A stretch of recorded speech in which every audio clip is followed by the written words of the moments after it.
शंकरं शंकराचार्यं केशवं बादरायणं सूत्रभाष्यकृतौ वन्दे भगवन्तौ पुनः पुनः।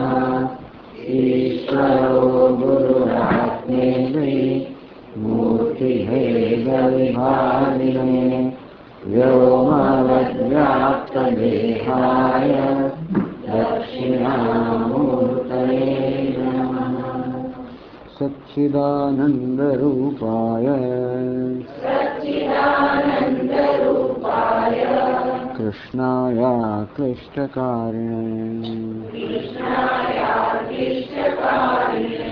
नमो वेदान्तवेद्याय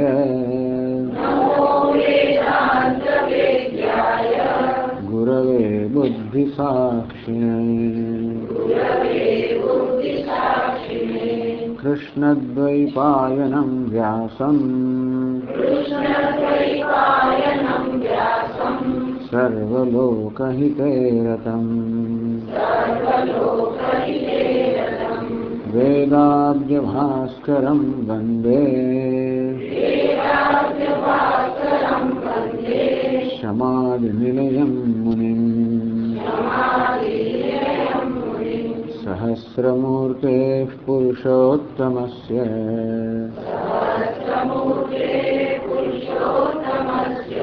सहस्रनेत्राननपादबाहोः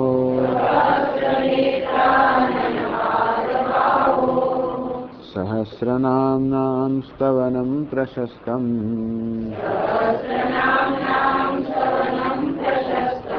निरुच्यते जन्मजरादिशान्त्यै।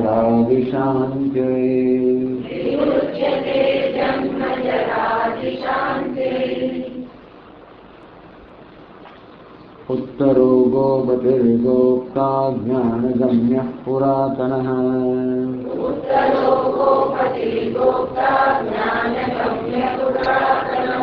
शरीरभूतभृद्भोक्ता कपीन्द्रो भूरिदक्षिणः।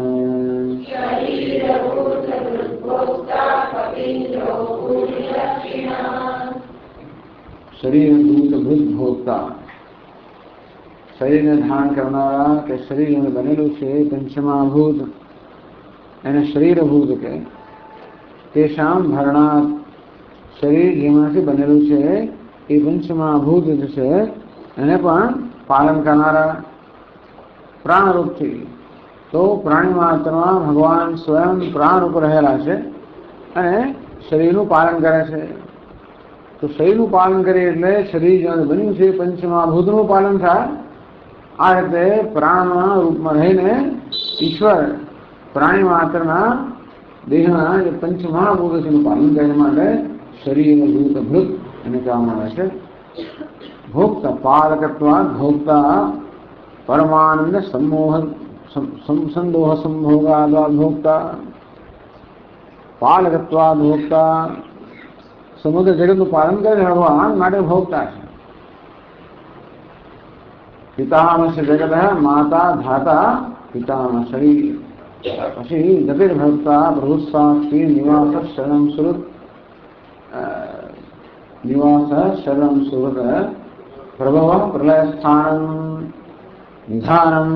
એટલે ગતિર્ભક્તા પ્રભુસાક્ષિત્વાથી वही पितामहस्य जगत है माता धाता आ प्रकार है धारण करना माता जगत में उत्पन्न करना जगत में पालन करना पिता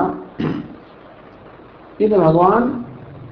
तो भूत धातु से वे होता है भोगवो अने पालन करो। सहनावतु सहनो भुनक्तु એટલે सहनो भुनक्तु सहनावतु ये परमात्मा अमारा બંનેનું રક્ષણ કરે। સહનો ભુનક્તુ એ પરમાત્મા અમારા બંનેનું પછી ભુજ ધાતુના તો પાલન કરવું કે રક્ષણ કરવું કે ભોગવવું। તો એક અર્થ કહેવાય આપણે સાથે ભોગવીએ સહનો ભુનક્તુ। એટલે ઘણા લોકો આ મંત્ર જે છે ભોજન પહેલા એનો ઉચ્ચારણ કરતા હોય છે સહનો ભુનક્તુ અમે સાથે ભોગવીએ। પણ એનો અર્થ એવું નથી કર્યો સહનો ભુનક્તુ એ પરમાત્મા અમારા બંનેનું પાલન કરે. ભુજ ધાતુના બે અર્થ થાય, પાલન કરવું અને ભોગવવું. તો જ્યારે પરસ્મિન પદ વપરાય ત્યારે પાલન કરવું અર્થ થાય, અને આત્માને પદ વપરાય એનું ભોગવવું એવો અર્થ થાય.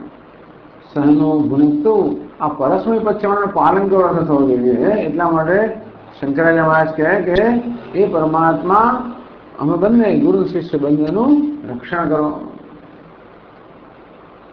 એ અર્થમાં અહીંયા આગળ ભોગતા બે અર્થ કર્યા.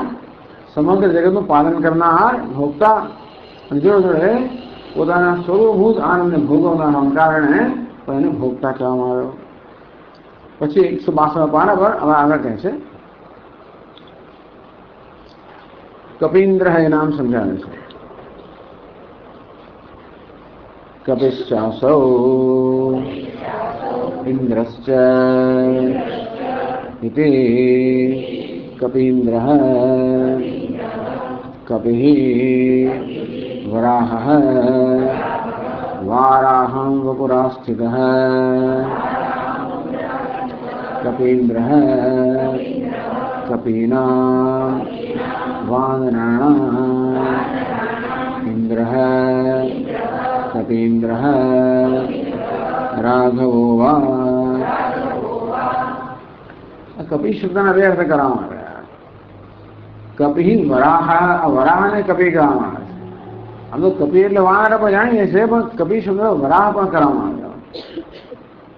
કપિ શબ્દ ક અને પી એમ બનીને કપિ બને ને. આ ક જે છે ને એ અક્ષર પૃથ્વી, અને પી એટલે કે પાલન કરનાર, રક્ષણ કરનાર.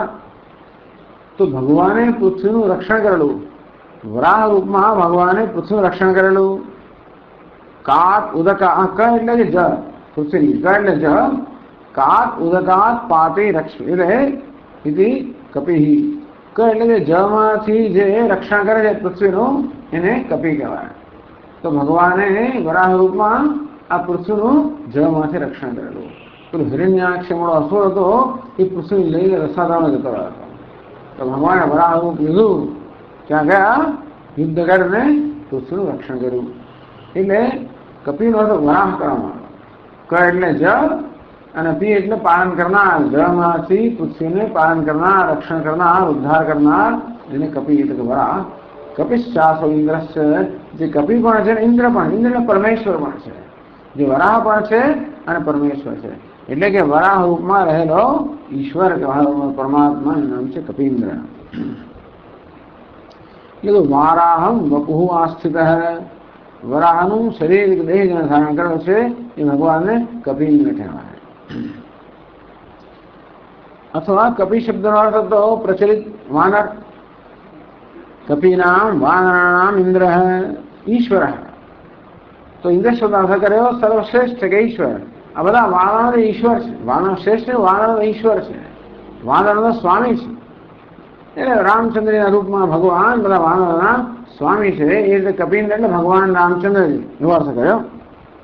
એ રીતે ભગવાન નામ કપિન્દ્ર. તો ભગવાન રામચંદ્ર રૂપમાં રહેલા ભગવાનને કપિન્દ્ર કહેવામાં આવે છે. કપિન્દ્ર રાઘવો વા. રાઘવ એટલે ભગવાન રામચંદ્ર, રઘુવંશ.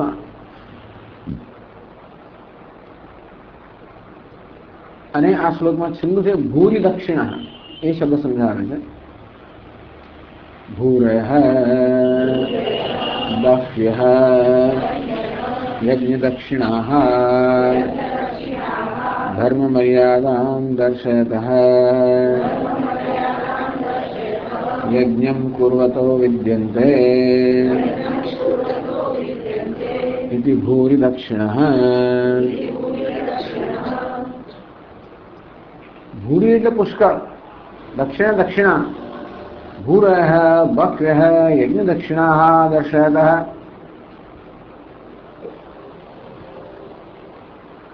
તો ભગવાન ઘણીવાર લોક સંગ્રહ, સમાજનું કે લોકોનું રક્ષણ કરવા માટે ભગવાન સ્વયં ધર્મ પાલન કરતો હોય, ખૂબ બધા યજ્ઞ આદિ કરતો હોય, અને તે વખતે ખૂબ બધી દક્ષિણા આપતો હોય.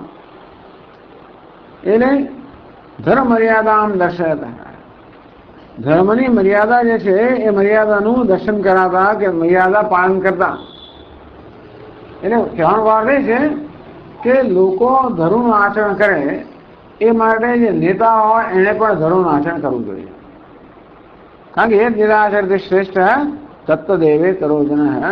શ્રેષ્ઠ પુરુષ કે નેતા જેવું આચરણ કરે એવું અનુકરણ બીજા કરવાનું. ઘરની અંદર પણ જે નેતા હોય, પિતા હોય, માતા હોય, એનું આચરણ બધા બાળકો કરે સ્વાભાવિક છે. સમાજના આગેવાનો હોય એનું આચરણ પછી સમાજના લોકો કરે. દેશનો નેતા હોય એનું અનુકરણ દેશના લોકો કરે. યથા રાજા તથા પ્રજા, જેવી રાજા જેવી પ્રજા. તો હવે લોકોમાં ધર્મનું મૂલ્ય જન્માવવું હોય તો શું કરવું છે? નેતાએ પોતે જ ધર્મનું પાલન કરવું. ભગવાન સ્વયં આવી રીતે યજ્ઞ વગેરે ખૂબ ધર્મનું પાલન કરીને લોકોમાં એ યજ્ઞનું મહત્વ દર્શાવે, ધર્મનું મહત્વ દર્શાવે. યજ્ઞનું અનુષ્ઠાન કરતા ખૂબ દક્ષિણા ભગવાન આપવા માટે એને ભૂલ દક્ષિણા કહેવામાં આવે.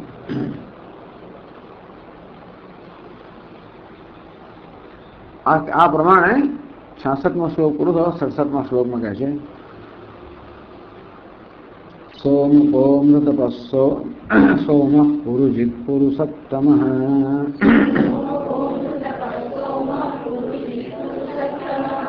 વિનયો જય સત્યસંધો દાસાઢ સાત્વતામ પતિ.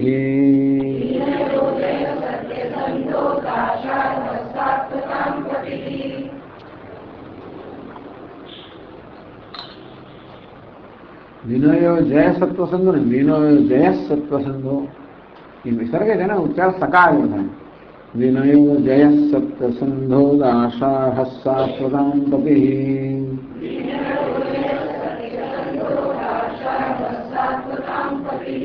દાસાઢ સાત્વતામ દિવસ દાસાઢ સાત્વતામ પતિ.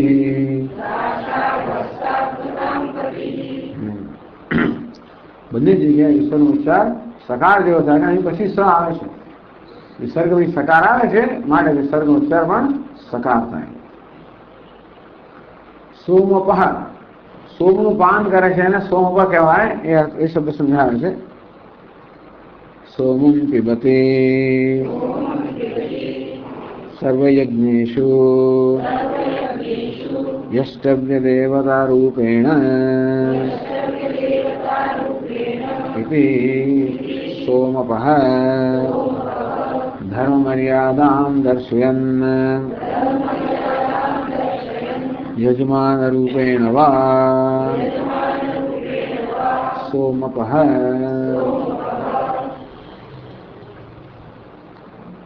સોમમ પીબતી, ભગવાન સોમરસનું પાન કરે છે.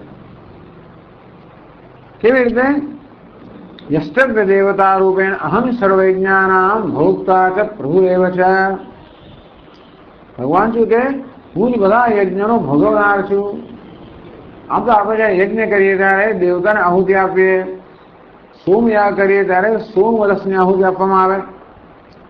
આહુતિ તો દેવતાનો ઉદ્દેશ્ય ન અપાય, પરંતુ એ દેવતાના રૂપમાં ભગવાન જ રહેવાના કારણે આજે સોમની આહુતિ આપવામાં આવે અને પીનાર તો એ જ છે.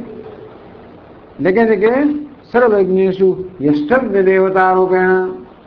યષ્ટવ્ય એટલે પૂજનીય, જે પૂજને દરેક દરેક યજ્ઞમાં જે દેવતાઓ છે, દેવતાઓ ભગવાન જ છેવટે. સતયા શ્રદ્ધયા યુક્ત સ્પસ્યારાધનમીહતે લભતે છે તતઃ કામાન નયૈવ વિહિતામિતાન. ભગવાન કહે છે કે શ્રદ્ધાપૂર્વક જ્યારે બધા ભક્તો પોતપોતાના ઈષ્ટ દેવતાને આરાધના કરતા હોય ત્યારે ઈષ્ટ દેવતા પાસેથી પોતાના ઈચ્છિત ફળની પ્રાપ્તિ કરે, પણ તે દેવતાના રૂપમાં હું જ એને ફળ પ્રદાન કરનાર. એકો દેવ નહીં એકમ સદ વિપ્રાહ બહુધા વદંતે.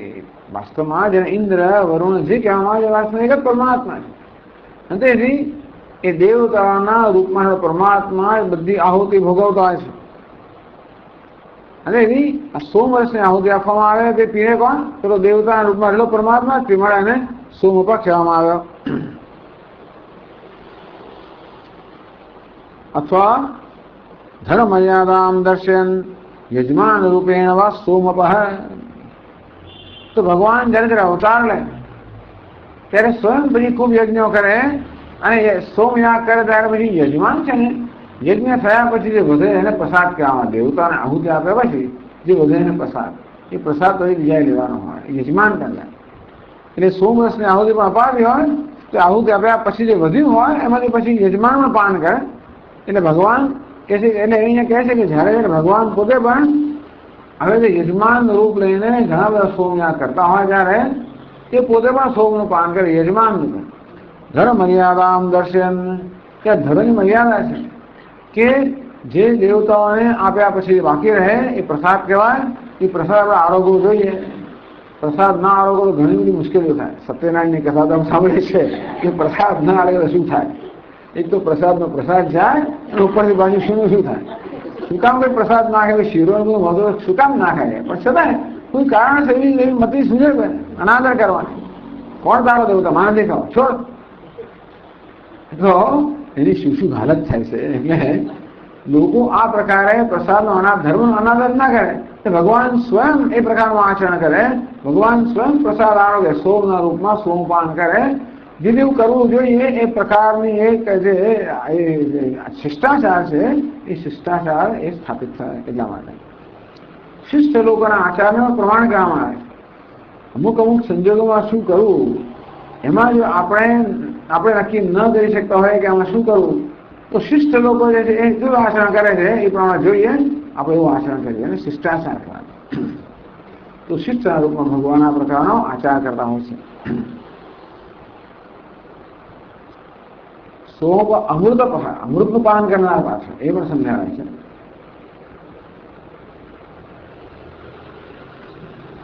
સ્વાત્મામૃત રસમ પિબન્ન અમૃતપઃ અસુરૈઃ ક્રિયમાણં અમૃતં રક્ષિત્વા દેવાન પાયયિત્વા સ્વયમપી અપિબત ઇતિ વા. અમૃતપઃ એટલે અમૃતનું પાન કરનાર. ભગવાન ભાઈ કયા અમૃતનું પાન કરે કહે છે? સ્વાત્મા અમૃતસમ પિબન્ન. તો સ્વાત્મા એવ અમૃત રસ, આત્મા એ અમૃત સમાન છે ને. તો ભગવાનનો બધાનો આત્મા સ્વાત્મા એવ અમૃત રસ, સ્વાત્મા અમૃત રસ. સ્વાત્મા રૂપી પોતાના આત્મા રૂપી અમૃત રસ છે, સુધારસ છે. કારણ કે આત્મા પરમ પ્રિય છે. જગતમાં જે કે પ્રિય છે એ આત્માને કારણ આપી છે. કારણ કે આત્મા પરમ પ્રેમાસ્પદ છે. ઘણી વાર આપણે ચર્ચા કરી કે દુનિયામાં બીજી બધી વસ્તુ ઉપર આપણો પ્રેમ હોય એ તો શરતથી પ્રેમ હોય. આપણી શરત પૂરી થાય નથી પ્રેમ હોય. પણ આત્માનો પ્રેમ બિનશરતી, કારણ કે પરમ પ્રેમાસ્પદ. તેથી ભગવાન જ પરમ પ્રેમનો વિષય હોવાના કારણે એ આત્મરૂપે અમૃતનું પાન કરનારા છે. એટલે આત્માને અમૃત કહેવામાં આવ્યો. પરમ પ્રેમ સ્વરૂપ હોવાના કારણે આત્માને જ અમૃત કહેવામાં આવ્યો. જે આનંદનું સાધન એની જગ્યાએ પ્રેમ હોય. આત્મા જ આનંદનો સ્ત્રોત છે. માટે આત્માનો સૌથી વધારે પ્રેમ છે. માટે આવી રીતે આત્મારૂપી અમૃતનું પાન કરનારા ભગવાનને અમૃત કહેવામાં આવે. અથવા આત્મા અમૃત અમર છે. આત્મા એવો અમૃત રસ. અમૃતનો અર્થ જેમ મૃત્યુ નથી, ત્યાગે નહીં કે અમૃતત્વ માનશું અમરતા એટલે કે મોક્ષ. તો મોક્ષ આનંદ સ્વાત્મા અમૃત રસમ એટલે મોક્ષાનંદનું પાન કરનાર, અનુભવ કરનાર. ભગવાન સ્વયં પ્રકાશ છે, માટે હંમેશા નિત્ય મુક્ત છે. તો એટલે જ્ઞાનીના રૂપમાં એટલે ભગવાન મોક્ષના આનંદ અનુભવ કરતો હોય તો સ્વયં ભગવાન જે આનંદ સ્વરૂપ છે એ સ્વપ્રકાશ હોવાના કારણે સતત આનંદ જે છે એ આનંદમાં અનુભવ કરતો હોય, આનંદમાં સ્થિત હોય છે. માટે પણ એને અમૃતપઃ કહેવાય. એટલે કે સ્વરૂપભૂત આનંદનું પાન કરનાર, આનો અનુભવ કરનાર, આનંદમાં નિષ્ઠ એ સ્વરૂપભૂત એ ભગવાનને અમૃત કહેવાય. અથવા તો અમૃતનું પાન કરનાર અહીં વર્ણન કરે છે અસુરૈ હિયમાણ અમૃતમ રક્ષિત્વા. આ તો જયારે ક્ષીરસાગરનું મંથન કરવામાં આવ્યું અને ભગવાન ધન્વંતરી અમૃતનો કુંભ લઈને બહાર આવ્યા ત્યારે અસુરૈ હિયમાણ અમૃતમ રક્ષિત્વા. આ અસુરોએ જે અમૃત પહેલા અસુરો ખેંચી ગયા. તો વિષ્ણુ પુરાણનું વર્ણન આવે છે તતસ્તે જગૃહ દૈત્યા ધન્વંતરી કરે સ્થિતમ કમંડલુમ મહાવીર્યા. તો આ પેલા રાક્ષસો તો રાહ જોઈ રહેલા, કારણ કે ક્ષીરસાગરનું પાન મંથન થઈ રહ્યું છે. અહીં પહેલા લક્ષ્મી દેવી આવ્યા, રાક્ષસોની તકલીફ શું હતી? લક્ષ્મી દેવી આવ્યા. લક્ષ્મી તો અત્યંત સુંદર હતા, અને પછી બધા દેવતાઓ આવ્યા એને કોઈ કે એમને ખમા આપ્યું, કોઈ કેમ ના આપ્યું, એમ કરીને ખૂબ બધા અલંકારો આપેલા, અલંકારો થયા અત્યંત દેદીપ્યમાન. સૌ એ લક્ષ્મી દેવી બધા નામ તેમ જોઈને સીધા વિષ્ણુ ભગવાનને વક્ષસ્થળ જઈને બેસી ગયા એમના સ્વામાં. એટલે કે એમને વિષ્ણુ ભગવાન પસંદ, બીજા કોઈ પસંદ ના કરે. આ રાક્ષસ અમારી પાસે આવશે, બધાને કેવું અભિમાન જ જાય. એટલે રાક્ષસ અભિમાન ખૂબ ગમાય, એટલે ગુસ્સામાં. તો ત્યાર પછી આ ધન્વંતરી તતસ્તે જગૃહ દૈત્યા, ત્યાર પછી ધન્વંતરી ભગવાન નીકળ્યા હાથમાં કમંડલ લઈને, કે હાથમાં કુંભ લઈને, અમૃતનો કુંભ લઈને. મહાવીર્યા દૈત્યા જગૃહ, અત્યંત બળવાન દૈત્યોએ પેલો કમંડલું કે કુંભ ખેંચી દીધો સીધાના હાથમાંથી. યત્રાસ્તે તદ બીજામૃતમ, આ પ્રકારે જે અમૃત હતું એમને ખેંચી લીધું. માયા લોભયિત્વાદાન વિષ્ણુ સ્ત્રી રૂપ સંસ્થિત, તરત ભગવાને મોહિની રૂપ ધારણ કર્યું. આ પ્રકારે રાક્ષસોએ પેલો અમૃતનો કુંભ ખેંચી લીધો. કરવાનું છે હવે, ત્યાં બળ કામ લાગ્યો હતું જ નહીં. થયેલું શું કે દેવતાઓ બીજા બહુ ક્ષીણ થઈ ગયેલા. દેવતાઓને તો સ્વર્ગમાંથી હટાવી મૂકવામાં આવેલા, અને બધા યજ્ઞ યાગાદ બંધ કરી દેવામાં આવ્યા, અને દેવતાઓને કોઈ પ્રકાર આહુતિ ના મળે. દેવતાઓ બિચારા એકદમ દિનહીન ક્ષીણ થઈ ગયેલા, અને સ્વર્ગમાંથી ભગાડી મૂકવામાં આવેલા. આમ તેમ બિચારા ભાગ દોડ કર્યા કરે.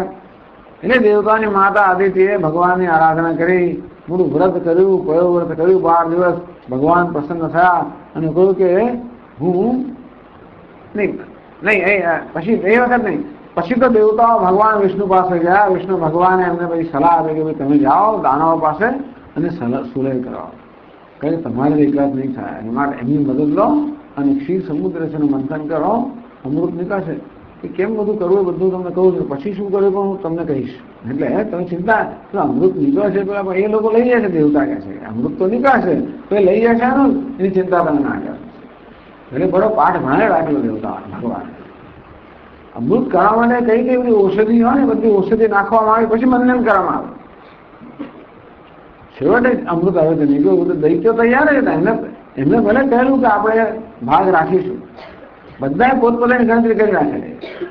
આમ દાનવોએ પણ જયારે દેવતાઓ સુલેહ કરી અને ભેગા મળીને ક્ષીરસાગરનું મંથન કરવાની તૈયારી કરી, તો અંદરથી દાનવોની આ દાનત હતી કે નીકળશે એટલે ઝૂકી લીધું, ક્યાં જવાના સારા. દેવતાઓ બિચારા બહુ નિર્બળ બની ગયા હતા.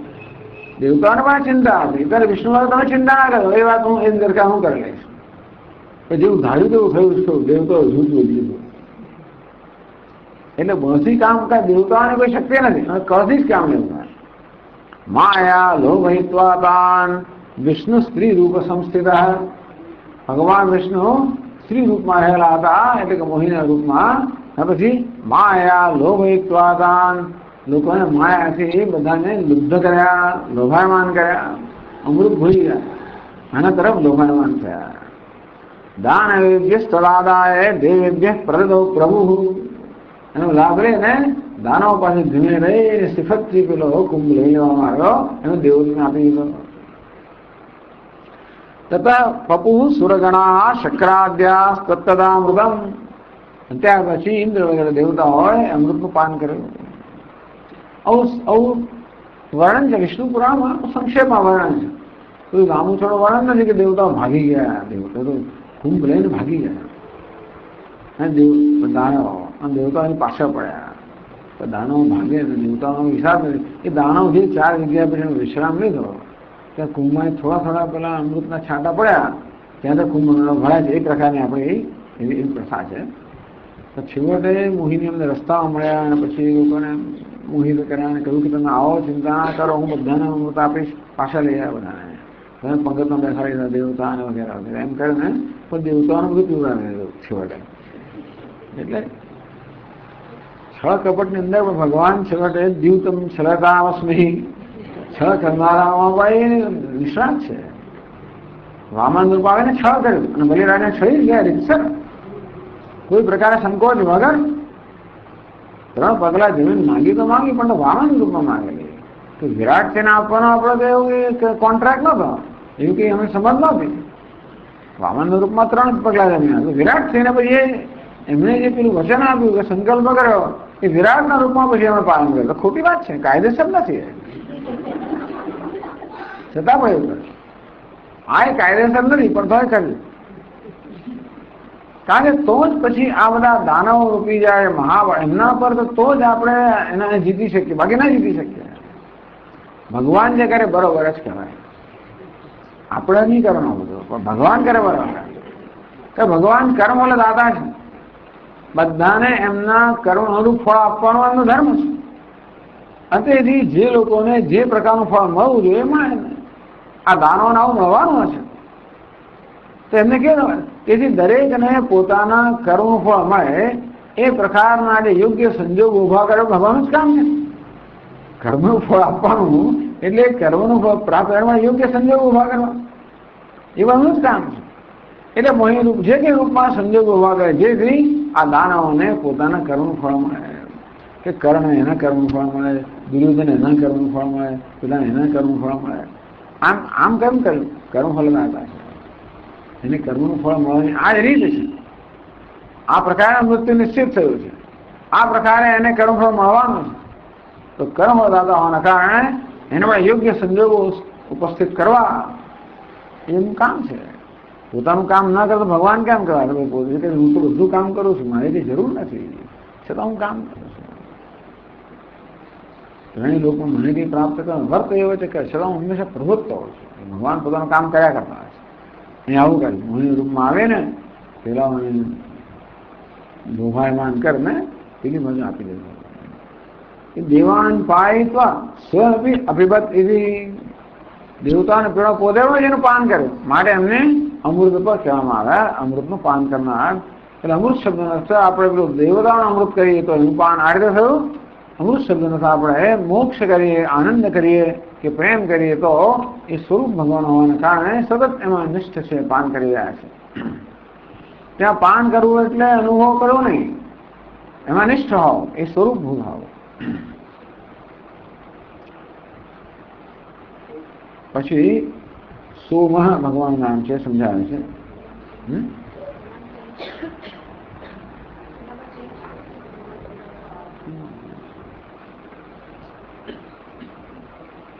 सोमरूपेण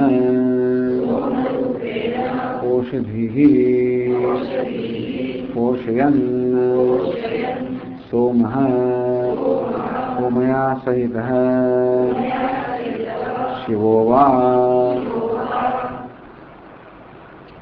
सोमः पुष्णानि चौषधी सर्वाः सोमो भूत्वा रसात्मकः. भगवान પોતે જ ગીતામાં કહે છે કે સોમ બનીને બધી ઔષધિનું પોષણ કરું છું, અને સ્વાદ પ્રદાન કરું છું. સોમ રૂપેણ ઔષધિ પોષયન. આમ સોમ ચંદ્ર પણ થાય. ચંદ્રના રૂપમાં બધી રસ સોમના રસ. ચંદ્ર એટલે એ રસનો જે છે રસ સ્વરૂપ. તો રસ સ્વરૂપ જે ચંદ્ર છે સોમ છે એના રૂપમાં ભગવાન બધી ઔષધિઓનું પોષણ કરે છે માટે એમને સોમ કહેવામાં આવ્યો.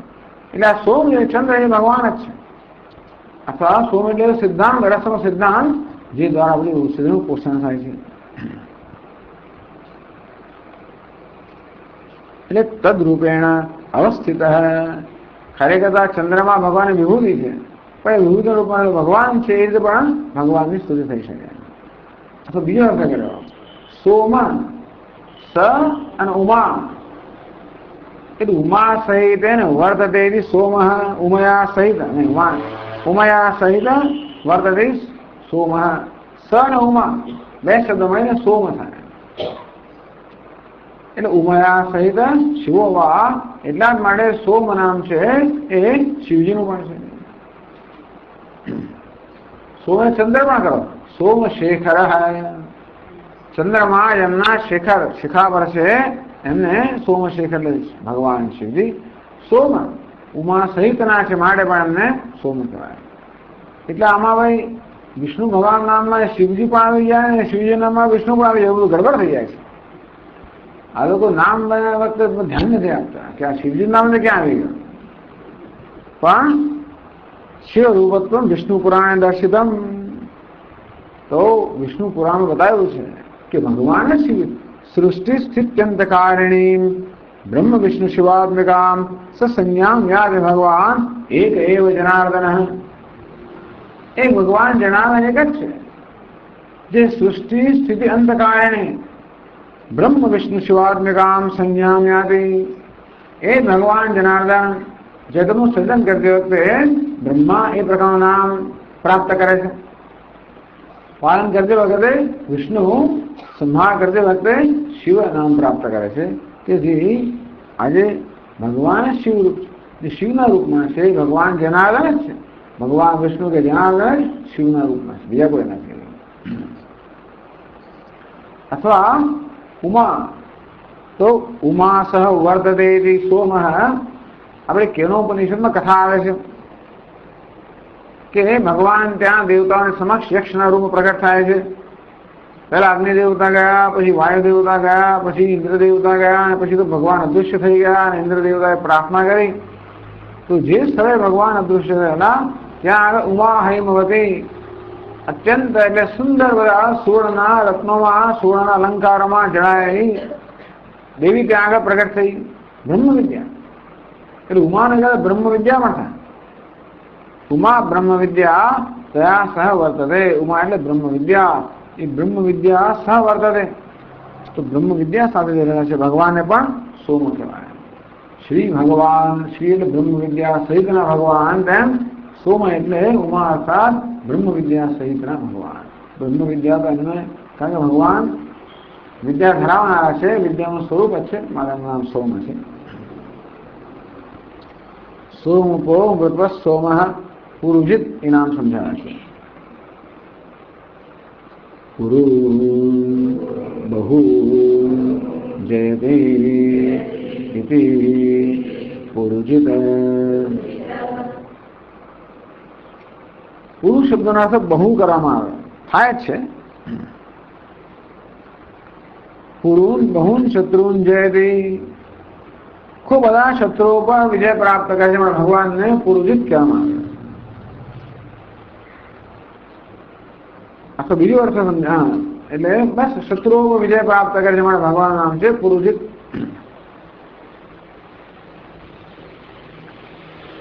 પુરુજિત પછી આવે છે પુરુષોત્તમ.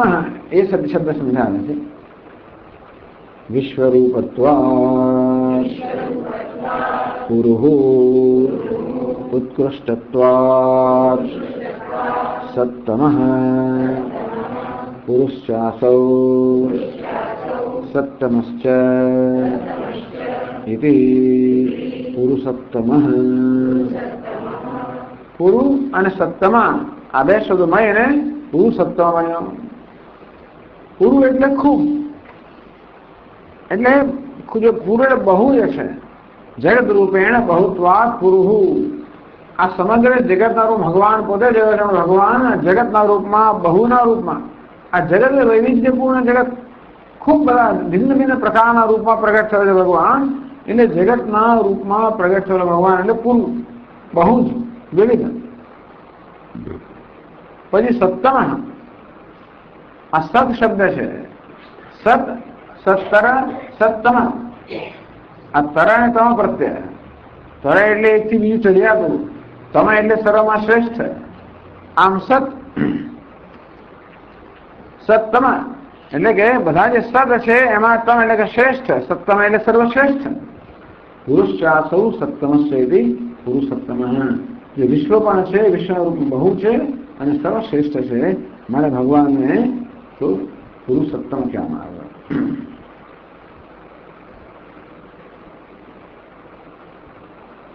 પછી વિનય એ નામ સમજાવ્યું છે. વિનયમ દંડમ કરોતિ દુષ્ટાનામ ઇતિ વિનયઃ. વિનયનો અર્થ દંડ પણ થાય. વિનય દંડ. તો વિનયમ દંડમ કરોતિ ઉદ્ધતાનામ વિનયો ભવતિ. દંડ કરનાર ભગવાન જ છે પાછો. દંડ હાથમાં એને બેસતા તો જ જગતનું સંચાલન થાય. સંચાલન ત્યારે થઈ શકે જ્યારે આ બંને વસ્તુ કરવામાં આવે, અનુગ્રહ અને નિગ્રહ. જે પોતાના ભક્તો હોય, ધર્મના માર્ગ પર ચાલનારા હોય એને પર અનુગ્રહ પણ કરવાનો, એટલે એમને પ્રોત્સાહન મળે. જે સત્કર્મ કરતા હોય એને ભગવાન અનુગ્રહ કરે, જેથી એ લોકોને પ્રોત્સાહન મળે. સાથે સાથે જે ધર્મ ઉલ્લંઘન કરતા હોય એને દંડ પણ આપે. તો ભાઈ પેલા લોકો અધર્મ આચરણ કરતા અટકે, એ પણ કામ એમનું જ છે. એટલે કે ધર્મમાં બધાને પ્રેરવા અને અધર્મને વિમુખ કરવા. જે કોઈ આવો શાસ્તા હોય, શાસન કરનારો એનો ધર્મ છે. પછી કશું કરો જ જુદી વાત છે. હિન્દુસ્તાનમાં ચાલે જેમ જે કરવું એ કરે. હિન્દુસ્તાનનું કોઈ શાસન નામની વસ્તુ જ છે, જે કરવું એ કરે એવું હોવાને કારણે અર્થતંત્ર અહીં જાતે જ થાય છે. આ થાય છે બધું સરકાર કરે છે, મને નથી થતું. જે થાય છે જાતે જ થાય છે. તેથી બધું થયા કરે છે, એવું નહીં. સરકાર કરે માટે કરે. તેથી આ ભગવાન તો એટલે જો મેનેજમેન્ટ કેમ કરવી એ સમજવું હોય તો ભગવાન તરફ નજર કરવી. વિનય ઉદ્ધતાનામ વિનય ભવતી તમ કરોતી. એટલે કે ઉદ્ધત લોકોને દંડ કરે છે માટે ભગવાનને વિનય કહેવામાં આવે.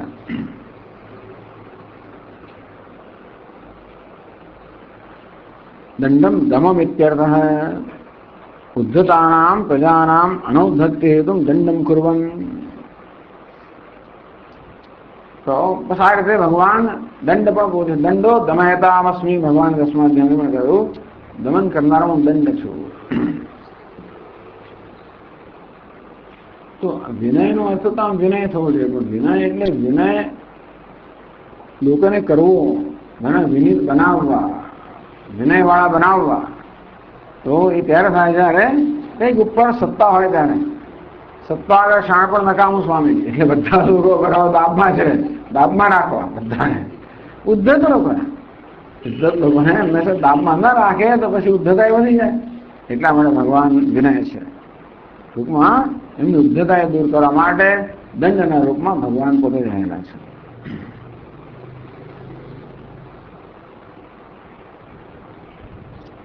પછી જય નામ છે. ભગવાન નામ જય પણ ભગવાન નામ છે. સમસ્તાની ભૂતાની જયતે ઇતિ જય. બસ જયતે ઇતિ જય.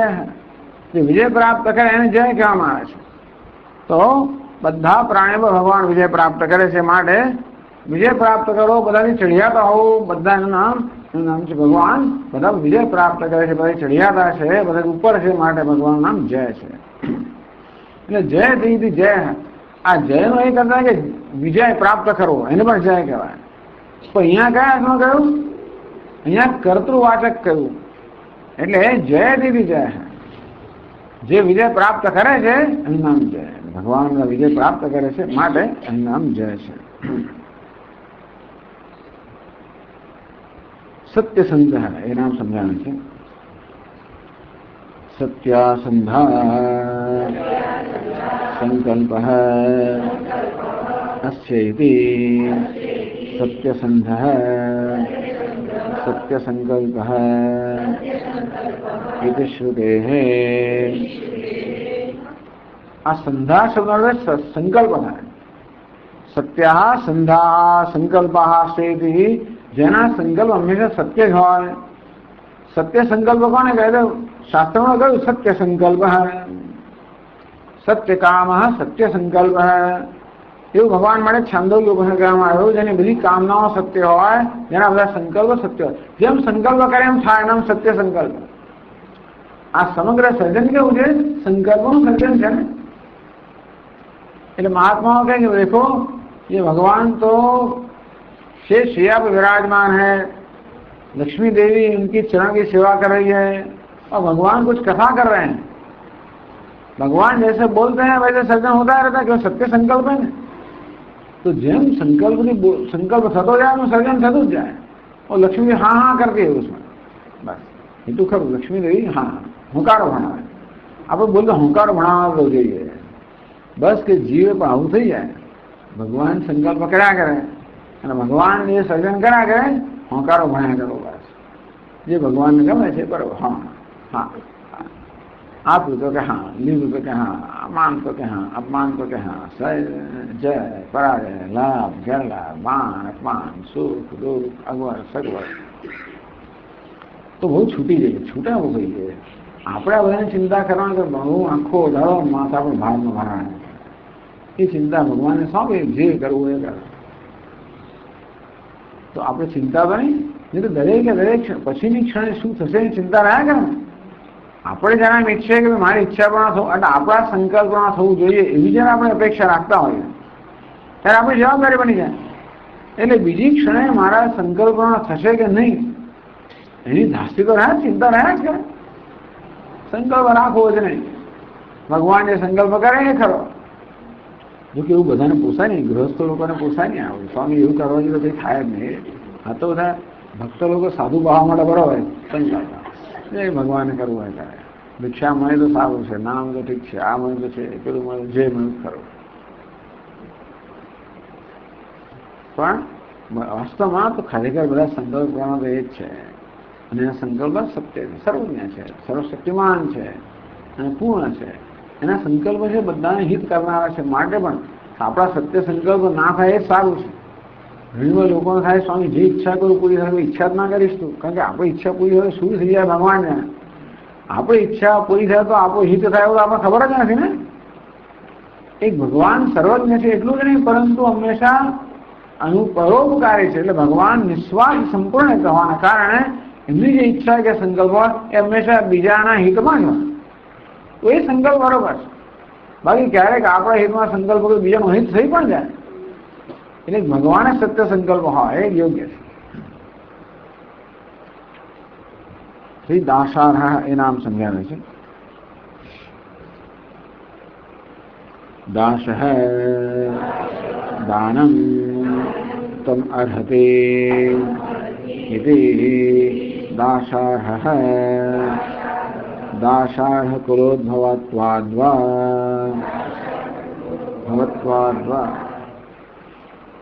દાસ એટલે દાન.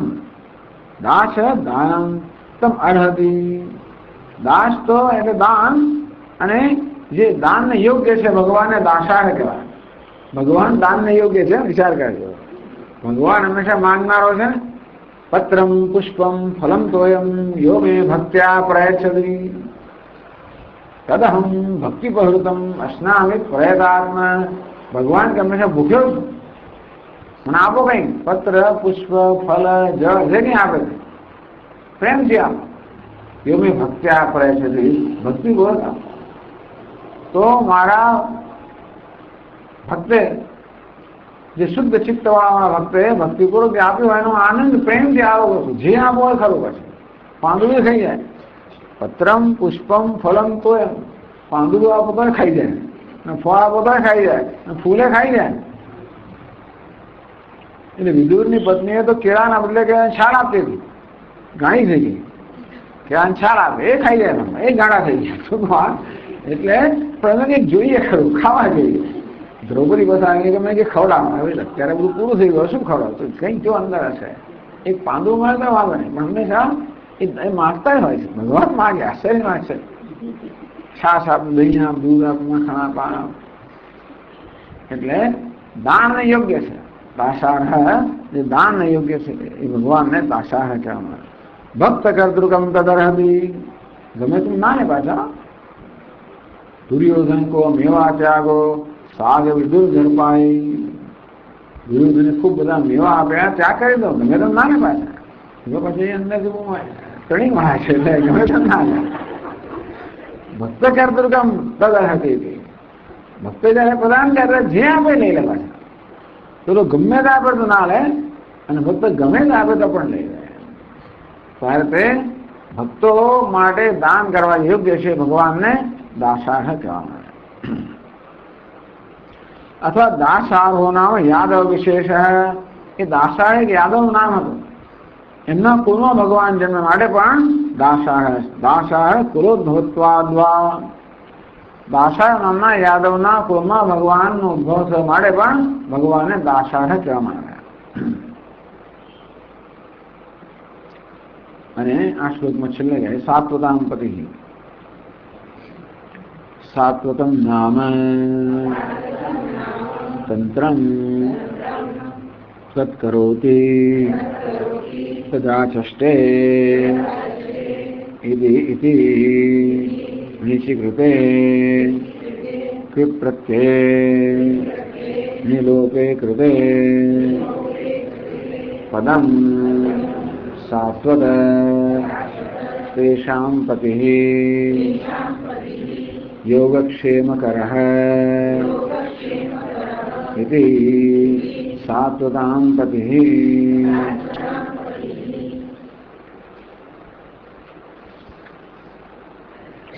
सात्वतं नाम तंत्रम भागवत धर्म प्रतिपादकम तंत्रम। तो પાંચરાત્ર તંત્ર છે। તો આ બધા તંત્રના ગ્રંથો છે જેમાં ભગવાનની પૂજા કેમ કરવી, ભગવાનની આરાધના કેમ કરવી, ઉપાસના કેમ કરવી, એ બધાનું માર્ગદર્શન આપનારા ગ્રંથો તંત્ર કહેવામાં આવે છે। એટલે આપણે પણ એટલે તંત્ર તો એવી રીતે સાત્વત નામનું એક તંત્ર છે। ભાગવત ધર્મ પ્રતિપાદકમ, તો ભગવાનની આરાધના કેમ કરવી, ભાગવત ધર્મ કહેવામાં આવે એ ભગવાનની આરાધના કેમ કરવી એનું પ્રતિપાદન કરનારા બધા તંત્રોમાં એક ગ્રંથ સાત્વત। तेषां सात्वतां, तो सात्वत शब्दનો અર્થ છે સાત્વતંત્રમ આચક્ષાણામ ભક્તાનામ। સાત્વત તંત્ર છે, પછી બધું લાંબુ લાંબુ સમજાવ્યું। તત્કરોતિ તદાચષ્ટે, એને રચે છે એની વ્યાખ્યા પણ કરે છે। તો સાત્વતને રચના અને વ્યાખ્યા કરનાર જે છે એની પ્રત્યે લગાવ્યો, વિકૃત પ્રત્યે લગાવ્યો, એમ કરીને સાત્વત નામ થયું। એટલે એનો અર્થ થયો કે ભાઈ આ સાત્વત તંત્ર છે એ સાત્વત તંત્ર નું જે વ્યાખ્યાન કરનારા હોય કે આચરણ કરનારા હોય એ ભક્તો છે એનો પાલક। સાત્વતામ પતિ, એટલે કે આ સાત્વત તંત્ર અનુષ્ઠાન કરનારા જે ભક્તો છે એનું પાલન કરનાર સાત્વતામ પતિ। એટલે યોગક્ષેમ કરે, તો ભગવાન પોતાના ભક્તોનું યોગ અને ક્ષેમનું વહન કરતો હોય છે। તો સાત્વત એટલે ભગવાનના ભક્તો ટૂંકમાં। તો એ સાત્વત અમુક પ્રકારની વાત છે। સાત્વત નામનું તંત્ર છે એનું આચરણ કરનાર, એમાં જે ભાગવત ધર્મનું પ્રતિપાદન થયું છે એ પ્રકારે એનું આચરણ કરનાર, એના અનુયાયી હોય એને સાત્વત કહેવામાં આવે। એવા ભક્તોનું યોગ અને ક્ષેમનું વહન કરનાર ભગવાન માટે સાત્વતામ પતિ, સાત્વતનો પતિ છે। પછી આગળ શ્લોકમાં કહે છે जीवो विनयिता साक्षी मुकुंदो मित विक्रमः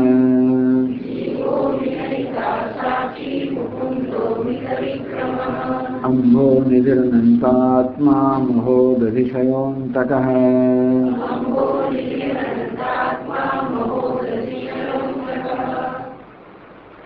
जीव भगवान नाम जो जीव भगवान नाम છે સમજાવે છે। प्राण क्षेत्रज्ञ रूपेण धारयन् जीवः उच्यते।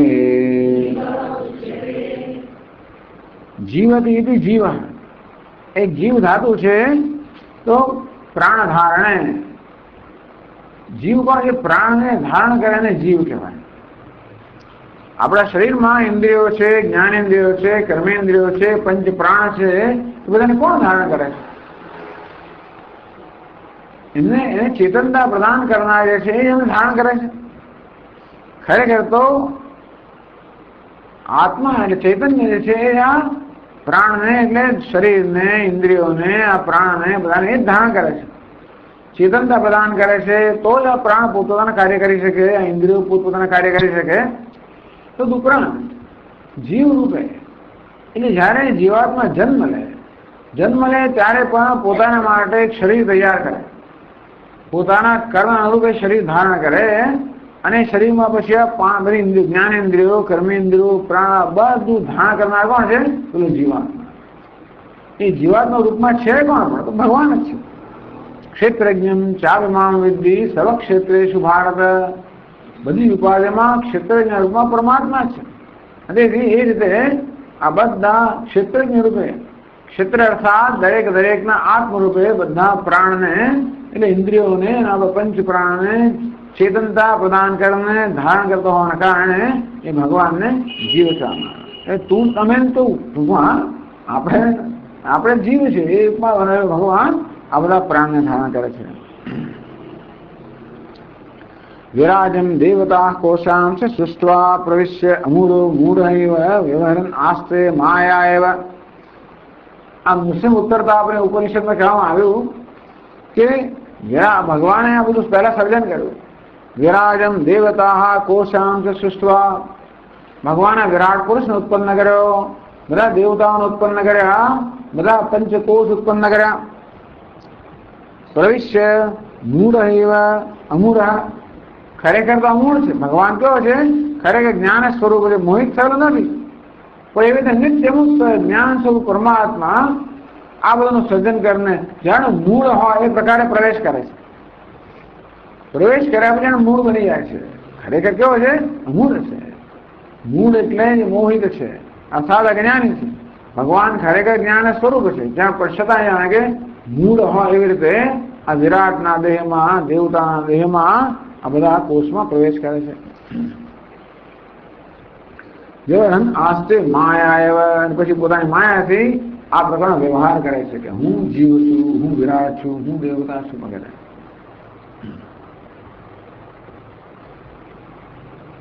પછી વિનયતા સાક્ષી એવું નામ છે, સમજાવે છે.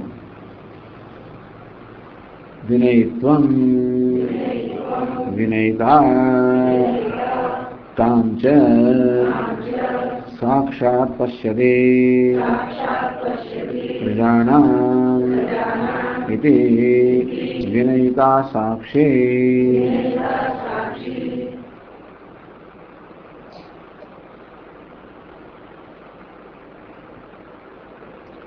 વિનય ઉપશમ યતિનામ ધર્મ. આ વિનય, હવે આપણે જે વિનય સમજીએ વિનયની વાત કરે છે. વિનય એટલે ઉપશમ. વિનો અર્થ અહીંયા કરવામાં આવ્યો શાંતિ એટલે કે સંન્યાસ. સર્વ કર્મમાંથી નિવૃત્તિ લઈ લીધી છે એટલે સર્વ શાંત છે. ટૂંકમાં કર્મ કર્તવ્ય છે આપણામાં અશાંતિ ઉત્પન્ન કરે, અંતેથી આ બધા કર્તવ્ય કર્મ ત્યાગ એટલે જે મનની પ્રકારે મનની શાંતિ ધરાવનારા છે બહુ વિનય ધરાવવાનું છે. તો આ વિનય જે છે યતિનો અર્થાત સંન્યાસીનો ધર્મ છે.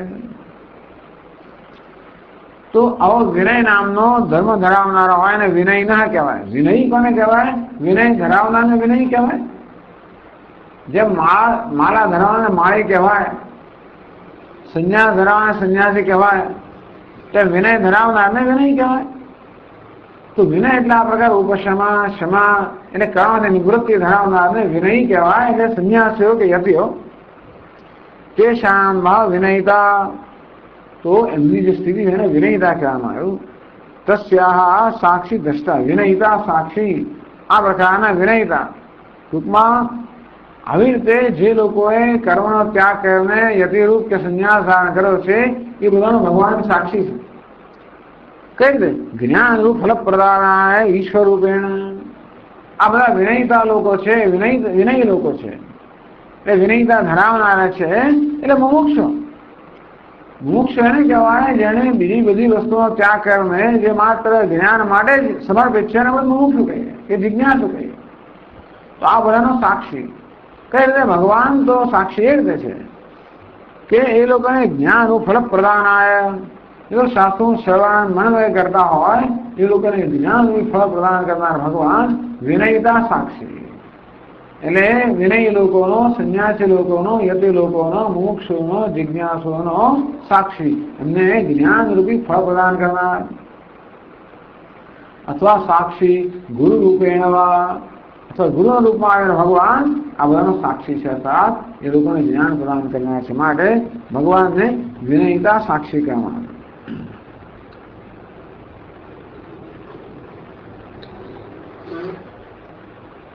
અથવા બીજો અર્થ સમજાવે છે. અથવા નયતે ગતિવાચિન રૂપમ વિનયતા અસાક્ષી અસાક્ષાત દ્રષ્ટા આત્માતિરિક્તમ વસ્તુ ન પશ્યતે ઇત્યર્થઃ. અથવા વિનયતા અસાક્ષી એવું થાય. વિનયતા સાક્ષી તો વિનયિતા અને અસાક્ષી એ પ્રકારે પણ શકે છે. અથવા તો પછી હવે જે વિનય શબ્દ અર્થ કરે છે નય તે ગતિવાચન રૂપમ વાચન રૂપમ વિનયિતા. આ એક ની ધાતુ છે એ પ્રાપ્તિના અર્થમાં છે, ગતિના અર્થમાં છે. એટલે વિનય તે વિશેષણ ગચ્છતિ સર્વત્ર વિનયિતા સર્વવ્યાપી. ની એટલે કે લઈ જવું. નેતા કહીએ ને આપણે, નેતા એટલે આપણને આગળ દોરી જનાર. જે દોરી જનાર છે ની ધાતુ નથી, દોરી જવું એટલે જવું. નય ગતવું એટલે વિનય તે વિશેષણ વિ અને નય તે વિશેષણ ગચ્છતિ, વિશેષ રૂપે જે દોરી જાય છે, વિશેષ રૂપે ગયેલો છે. સર્વત્ર વિનયિતા સર્વવ્યાપી. ટૂંકમાં સર્વવ્યાપી ભગવાનને વિનયિતા કારણ કે વિશેષ રૂપે સર્વત્ર પ્રસરેલો છે. એટલે વિનયિતા પણ છે, અર્થાત સર્વવ્યાપી પણ છે, અસાક્ષી છે અને કશું જોતો નથી. અસાક્ષી, અસાક્ષાત દ્રષ્ટા. આમ તો ભગવાન સાક્ષી કહેવાય, સાક્ષાત દ્રષ્ટા છે. બધાનું સાક્ષાત દર્શન કરનાર, નિરીક્ષણ કરનાર ભગવાન છે. અસાક્ષી એટલે જે સાક્ષાત સીધું કઈ જોતો નથી, કશાને જોતો નથી. આત્મદેક્તમ વસ્તુને પશ્યતિ, કાંઈ જોતો જ નથી. આત્મા સિવાયની બીજી કોઈ વસ્તુને જોતો નથી, માટે અસાક્ષી કહેવાય. બાહ્ય અથવા તો એવું તો એટલે આખો બંધ જ રાખે છે. કેમ ક્યાં તો એમ કહેવાય કે આત્મા સિવાયને કશાને જોતો નથી. અથવા બાહ્યમ વસ્તુ આત્મા દરેક તત્વ એના પશ્યતિ, એની દ્રષ્ટિમાં આત્મા સિવાય કઈ છે જ નહીં. આપણે જે અનાત્મા કહીએ છીએ, બહારની વસ્તુ કહીએ છીએ, એ એની દ્રષ્ટિમાં આત્મા જોવાના કારણે આત્મા સિવાય કંઈ પણ જોતો નથી. ક્યાં તો સમાધિની અંદર યોગી આત્મા સિવાય અંદર એવો ભગવાન અસાક્ષી કહેવાય. અથવા જ્ઞાની પુરુષ જોતો હોય છતાં પણ આત્મા સિવાય જે કશાને જોતો નથી. એની દ્રષ્ટિમાં આત્મા એ વૈનમ સર્વમ, આત્મા જ સર્વ છે. તેથી અસાક્ષી કહેવાય. આત્મા સિવાય કશું પણ ન જોતો હોય. આત્મદરેક વસ્તુ ન પશ્યતિ એટલે કે આત્મદરેક તત્વ ન પશ્યતિ.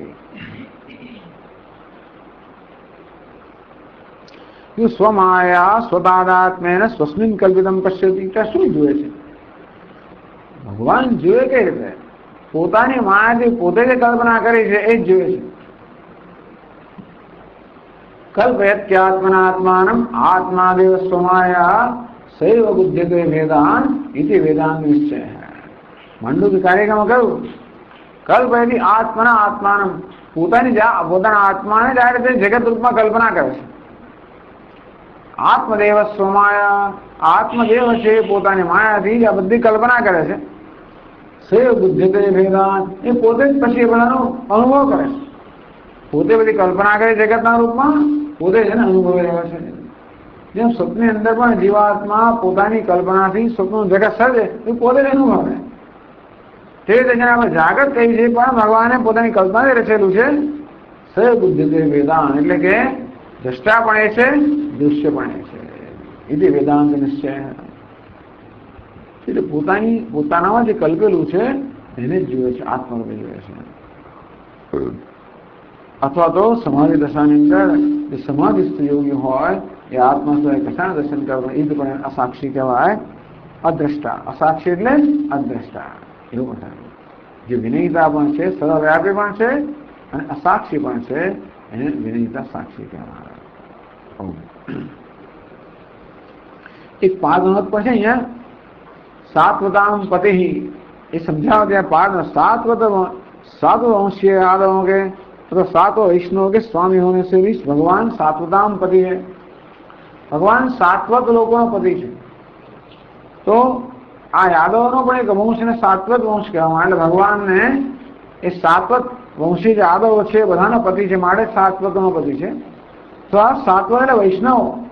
તો સાત્વત જે તંત્ર છે એનું અનુસરણ કરનાર વૈષ્ણવ છે એનો સ્વામી છે, મારે ભગવાનને સાત્વતામ પતિ કહેવામાં આવ્યો. એવો પણ અર્થ કરવામાં આવ્યો.